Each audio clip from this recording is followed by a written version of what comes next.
Maksudnya kalau orang yang udah bertubi-tubi dapat cobaan sampai akhirnya ngerasa putus asa, makanya kan sekarang banyak tragedi yang akhirnya Berserah. mengakhiri hidupnya atau apalah itu gitu ya.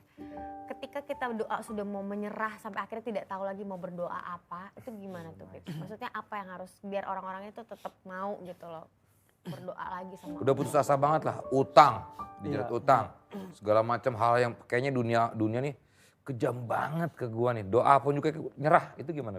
Balik lagi tadi ya di awal. Lu kayaknya hal-hal yang sifatnya pondasi terkait agama, kayaknya lu harus belajar dulu deh. Karena kalau enggak, lu akan salah paham. Itu masalahnya. Kadang duka itu sebenarnya suka yang enggak lu pahami. Misalnya, orang yang nggak paham tentang sedekah, menganggap bersedekah itu mengurangi hartanya.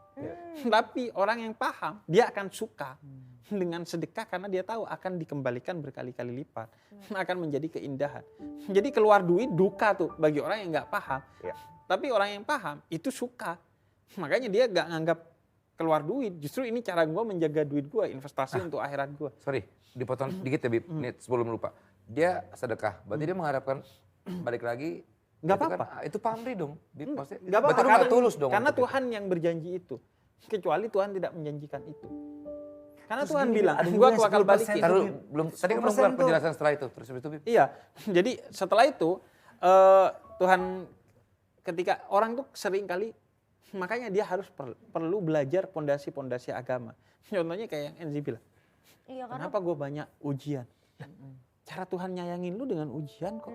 Lu tahu nggak manusia termulia di muka bumi ini dalam keyakinan kita sebagai seorang muslim, Nabi Muhammad, itu manusia yang paling banyak ujiannya. Kata Nabi Muhammad sendiri. Cara Tuhan. Contohnya, kecil lahir tanpa ayah. Udah meninggal. Nggak lama ibunya meninggal.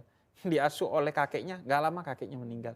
Pindah ke tangan pamannya, nggak lama pamannya meninggal. Kok meninggal terus Bib? Meninggal. Terus Nabi Muhammad itu hidup sendiri. Kemudian menikah Memang dengan gitu ya? istrinya, punya 7 anak. Ya. Sayyidah Khadijah dengan Sayyidah Khadijah 6 meninggal. Dan yang meninggal 3 perempuan, 3 laki-laki. Ingat, Nabi hidup di masyarakat patriarki, di mana penerusnya itu Harus diyakini laki-laki. laki-laki.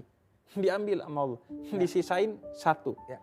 Beda loh, anak yang ditinggalkan ayahnya dengan ayah yang ditinggalkan anaknya. Betul. Ayah kalau udah ditinggalin anaknya, separuh jiwanya hilang, Iya.